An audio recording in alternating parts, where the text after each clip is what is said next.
नमस्कार, आप देख रहे हैं देवभूमि। मैं हूं आपके साथ अनन्या बेदी। मुख्यमंत्री पुष्कर सिंह धामी ने उत्तराखंड का एक बड़ा मसला फिलहाल सुलझा दिया है। देवस्थानम बोर्ड के खिलाफ लंबे समय से चल रहा तीर्थ पुरोहितों और हक हकूकधारियों का धरना प्रदर्शन समाप्त करवाने में सीएम धामी को सफलता मिल गई है। राज्य सरकार ने देवस्थानम बोर्ड के तहत नियुक्त उच्च स्तरीय कमेटी में चारों धामों से जुड़े दो पुजारियों को शामिल करने का फैसला लिया है। सीएम से मिलकर तीर्थ पुरोहित फिलहाल संतुष्ट दिखे। बैठक के बाद गंगोत्री मंदिर समिति के अध्यक्ष एवं चारधाम महापंचायत समिति के संयोजक सुरेश सेमवाल ने कहा है कि आज बड़ा सौभाग्य है कि ऊर्जावान मुख्यमंत्री जी ने हमें आमंत्रित किया था। मुख्यमंत्री ने स्पष्ट ये बात कही है कि जो हाई पावर कमेटी बनाई गई है उसमें आपकी ओर से 8 लोगों को मेंबर बनाया जाएगा। जो रिपोर्ट होगी उसके आधार पर आगे उचित समाधान निकाला जाएगा। चारधाम महापंचायत समिति ने मुख्यमंत्री को आश्वासन दिया गया है कि हमारा जो भी धरना प्रदर्शन एवं आंदोलन है उसे 30 अक्टूबर 2021 तक स्थगित कर दिया गया है।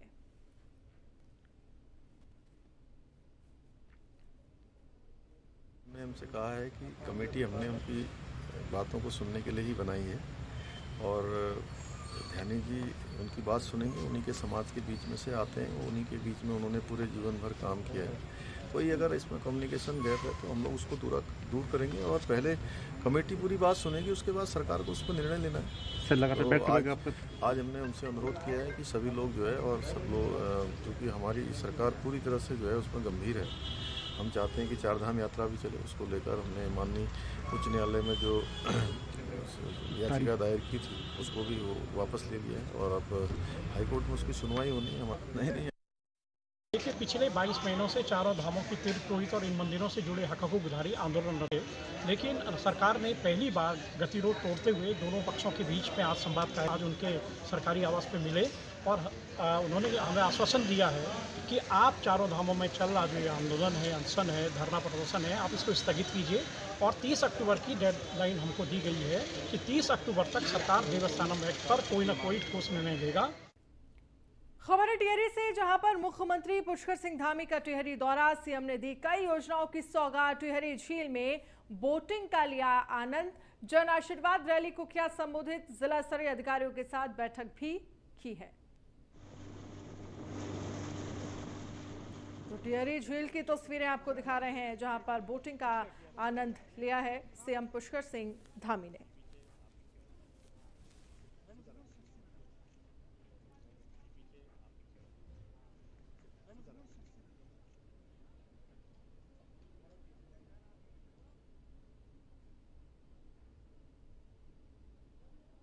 उत्तराखंड को मुफ्त बिजली दिए जाने की घोषणा के बाद अब आम आदमी पार्टी ने उत्तराखंड को स्पिरिचुअल राजधानी बनाने की दिशा में कदम बढ़ाया है। शनिवार को इस अभियान से प्रदेशवासियों को जोड़ने के लिए www.spiritualcapitaluttarakhand.com पर रजिस्ट्रेशन के लिए एक वेबसाइट लॉन्च की गई है। आम आदमी पार्टी के मुख्यमंत्री उम्मीदवार रिटायर्ड कर्नल अजय कोठियाल ने गणेश चतुर्थी पर बड़ा संकल्प लेते हुए प्रदेश को स्पिरिचुअल राजधानी बनाने की दिशा में एक वेबसाइट लॉन्च की है।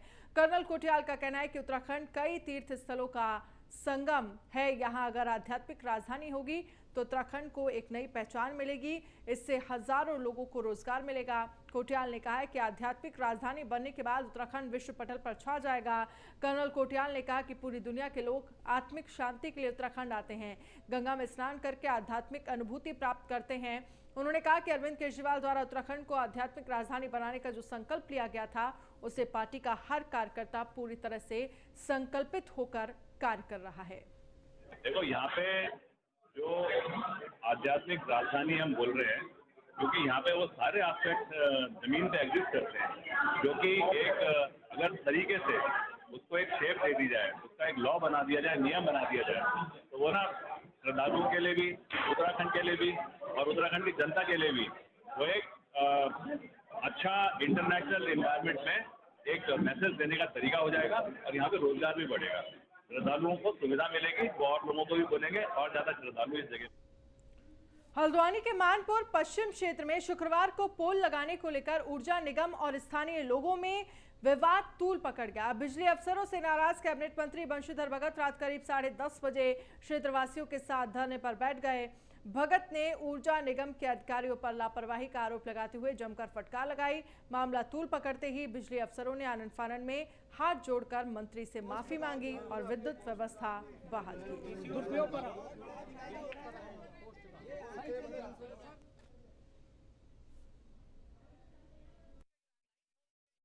गांव की लाइट कटी है, मैं गांव वालों के साथ हूँ। ये कोई क्षेत्र में नहीं आए।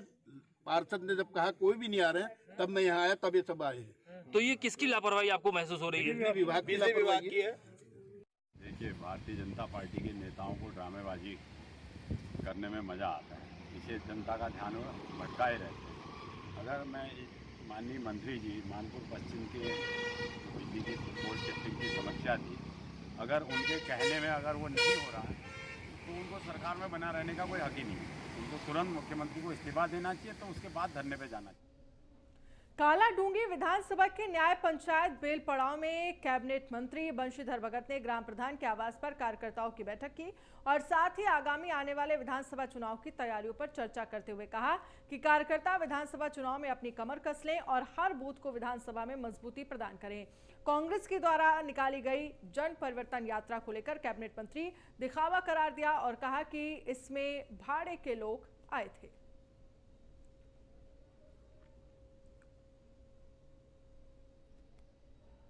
हाथ कंगन को तो आर्ची क्या, पढ़े लिखे को फारसी क्या।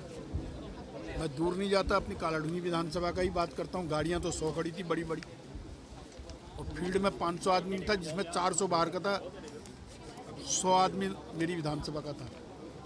अब इन्होंने कहा जी हमने तो जगह जगह स्वागत कराया, हर जगह के लोगों को उठा कर लाए, कहीं पर भी स्वागत हुआ उन लोगों को लेके, और मैं ये दावे के साथ कह सकता हूँ, सिद्ध कर सकता हूँ। और वहीं कैबिनेट मंत्री एवं मसूरी से विधायक गणेश जोशी ने न्यू कैंट रोड स्थित कैंप कार्यालय में नगर निगम के अधिकारियों के साथ बैठक कर विभिन्न मुद्दों पर चर्चा की। कैबिनेट मंत्रियों ने अधिकारियों को डेंगू से निपटने के लिए सफाई व्यवस्था सुनिश्चित करने के निर्देश दिए। उन्होंने छोटी बिंदाल पर ओएनजीसी द्वारा निर्मित सड़क से लोगों के घरों में घुस रहे पानी की समस्या का स्थायी समाधान निकालने के सख्त निर्देश दिए। साथ ही उन्होंने अधिकारियों को क्षेत्र में हो रहे अतिक्रमण के खिलाफ शीघ्र कार्रवाई के निर्देश भी दिए हैं। आज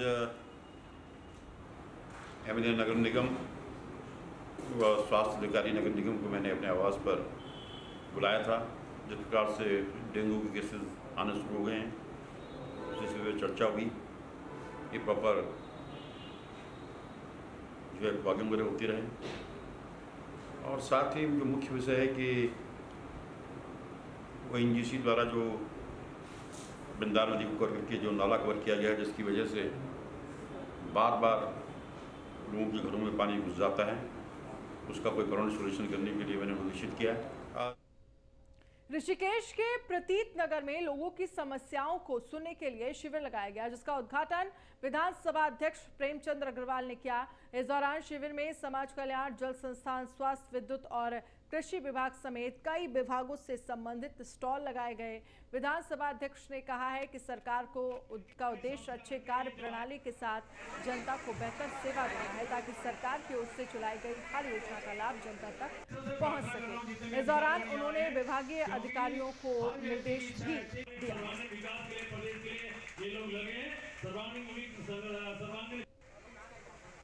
हमारे विधानसभा क्षेत्र में ये बहुउद्देशीय शिविर का आयोजन आज यहाँ किया गया, और बहुत अच्छी बात क्या है कि हमारे पूरे श्यामपुर न्याय पंचायत से, हर गांव से, हर ग्राम सभा से यहाँ पे जनप्रतिनिधिगण, जनता सभी लोग आई है, और सबके लिए यहाँ पे चूंकि उपजिलाधिकारी, हमारे तहसीलदार, हमारे पीडी, हमारे बीडीओ और तमाम हमारे अधिकारी यहाँ पहुंचे हैं। मैंने उनसे आग्रह किया है कि हर व्यक्ति की समस्या का यहाँ पे निदान हो। राजधानी के नए कप्तान जन्मेजय खंडूरी शुक्रवार की रात घोड़े पर सवार होकर सड़क पर निकल गए। एसएसपी खंडूरी देर रात शहर में सुरक्षा व्यवस्था और पुलिस कर्मियों की मुस्तैदी देखने के लिए घोड़े पर निकले। इस दौरान घंटाघर के पास उन्हें कुछ लोग बिना मास्क के घूमते मिले। एसएसपी ने उन्हें मास्क पहनने व बेवजह सड़क पर न घूमने की सख्त हिदायत दी। देर रात बिना वजह और शराब पीकर वाहन चलाने वाले युवकों की भी एसएसपी ने जमकर फटकार लगाई। युवाओं का भविष्य नहीं बिगड़े, इसीलिए कप्तान जन्मेजय खंडूरी ने उन्हें चेतावनी देकर छोड़ दिया। देहरादून के नए एसएसपी जन्मेजय प्रभाकर कैलाश खंडूरी ने चार्ज लेने के साथ ही अपनी प्राथमिकताएं गिनाई थी। उन्होंने कहा था कि देहरादून भले ही राजधानी है, लेकिन यहाँ पुलिस किसी के दबाव में काम नहीं करेगी। पीड़ितों की हर वक्त सुनी जाएगी। रात के लिए भी एक अलग से अधिकारी नियुक्त किया जाएगा। नहीं, जहाँ जाओगे नहीं तुम, तुम्हारे फादर को हम बुलाएंगे और उनको बताएंगे कि ये तुम्हारा यहाँ पर पैसा भी पूछ रहे हैं, नहीं सर ये कर रहे हैं, ठीक है। बुलाओ चीता को और इनको बैठाओ, इनके फादर को बुलाना। ऊर्जा मंत्री हरक सिंह रावत के विधानसभा क्षेत्र कोटद्वार में सड़कों की हालत जर्जर है। खुद ऊर्जा मंत्री हरक सिंह रावत इस बात को स्वीकार कर रहे हैं। वहीं कुछ सड़कों को हरक सिंह हॉट मिक्स हो चुका बता रहे हैं, जबकि स्थानीय लोगों उनके दावे पर सवाल खड़े कर रहे हैं। ऊर्जा मंत्री के क्षेत्र में सड़कें बदहाल हैं। देखिए, आवाज़ तो हम लगभग कई महीनों से उठा रहे हैं सड़कों की हालत को देखते हुए, और आप लोगों को भी ये ज्ञात है और पूरे शासन प्रशासन के सानिध्य में, वर्तमान सरकार के सानिध्य में जो यहाँ पर खनन का खेल खेला गया था, ओवरलोडेड जो डंपर थे जिसमें सभी शासन प्रशासन की मिली भगत थी और वर्तमान सरकार की मिली भगत थी। इस झंडी चौड़ मार्ग से ओवरलोडेड डंपर गए, जिसका परिणाम यह कि अच्छी खासी सड़कें जो पूर्व में आदरणीय श्री स्वयं सिंह नेगी जी के द्वारा बनाई गई थी, पूरे कोटद्वार के अंदर एक मिसाल दी जाती थी झंडी चौड़ की सड़कों के बारे में, आज वो सड़कें क्षतिग्रस्त हो चुकी हैं। सड़क देखोगे तो वो सड़क हमेशा उस पर खड्ड होते थे, टूटी होती थी। आप सिद्धबली वाली रेल लाइन चौराहे से दुर्गापुरी तक हमने हॉट मिक्स अभी की है, हमने बालासोर की सड़क हॉट मिक्स की है।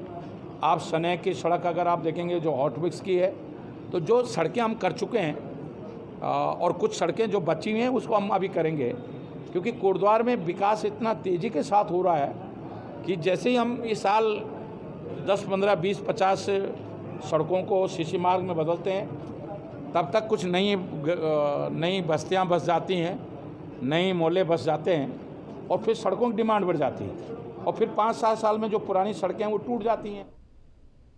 उत्तराखंड में मूसलाधार बारिश का कहर जारी है। राज्य में लगातार हो रही भारी बारिश के कारण पहाड़ी से मलबा आने से जगह जगह मार्ग बाधित हो गए हैं, जिससे लोगों को काफी परेशानियों का सामना करना पड़ रहा है। भारी बारिश के कारण बद्रीनाथ और केदारनाथ हाईवे पर लगातार लैंडस्लाइड हो रही है।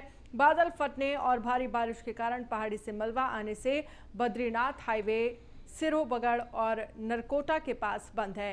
रुद्रप्रयाग तहसील के निकट केदारनाथ हाईवे पर बार बार चट्टान टूट रही है, जिस कारण यातायात प्रभावित हुआ है।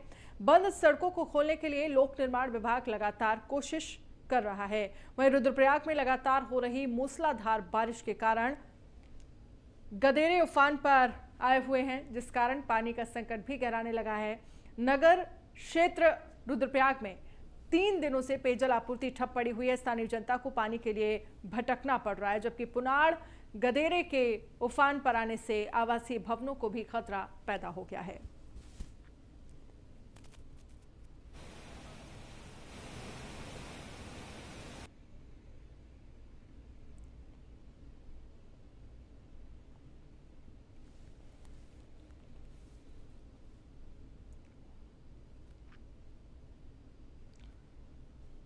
लालकुआं में दिव्यांग समिति के अध्यक्ष शंकर लाल अपनी दर्जनों मांगों को लेकर पानी की टंकी पर चढ़ गए और सरकार से जल्द अपनी मांगों को पूरा करने की मांग की है। शंकर लाल ने कहा है कि दिव्यांग लोगों को प्रमोशन के आधार पर कोटा दिया जाए और सभी दिव्यांगों को सरकार पेंशन दे। बता दें कि शंकर लाल इससे पहले भी अपनी मांगों को लेकर और परिवार के भरण पोषण को लेकर पानी की टंकी पर चढ़ चुके हैं, लेकिन मदद के आश्वासन के बाद नीचे उतर गए थे।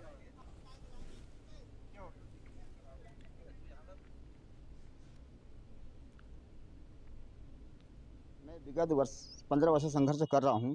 मैं एक दिव्यांग हूं, SC कैटेगरी में हूं और अपनी मांग योजनाएं न मिलने के कारण अभी तक भुखमरी के कगार पर हूं। तो इसलिए मैं लगभग 15 सालों में लगभग सभी, चाहे कांग्रेस हो, बीजेपी हो, जो भी यहाँ के क्षेत्र के विधायक बने हैं, मंत्री बने हैं, सबसे मैंने दरख्वास्त लगाई कि साहब मैं दिव्यांग हूँ और SC कैटेगरी में गरीब हूँ, मुझे आप रोजगार दीजिए। सर मैं हाई स्कूल हूँ और मुझे मेरा अधिकार मिलना चाहिए था। रोटरी क्लब मसूरी ने नगर के 32 शिक्षकों को सम्मानित किया। वायनबर्ग एलन स्कूल के प्रधानाचार्य लिस्ले मार्क टेंडल को life time achievement for education award से सम्मानित किया गया। आपको बता दें कि रोटरी क्लब लगातार समाज के हित में काम करता आया है और जल्द ही मसूरी के हिंदी माध्यम के स्कूलों को 400 से ज्यादा बेंच और कुर्सी देने का प्लान है।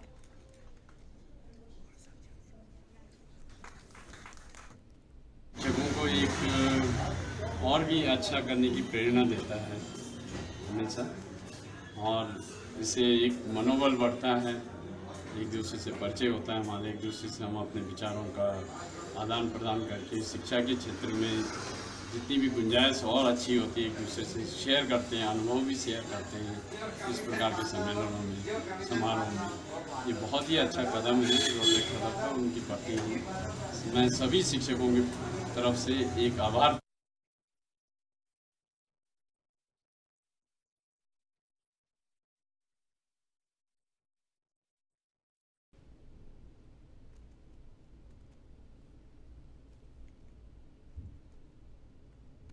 और चलिए अब आपको दिखाते हैं देवभूमि की खबरें फटाफट अंदाज में। देहरादून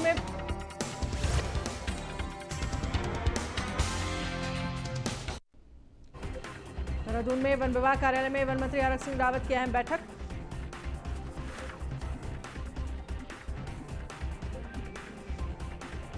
इस बैठक में तमाम आला अधिकारी मौजूद रहे। खबर है कि मीटिंग में वन विभाग की जमीन के अंदर आने वाली सड़कों पर मंथन किया गया। इसके साथ ही पेड़ों के कटान और जंगल को बचाने पर चर्चा हुई।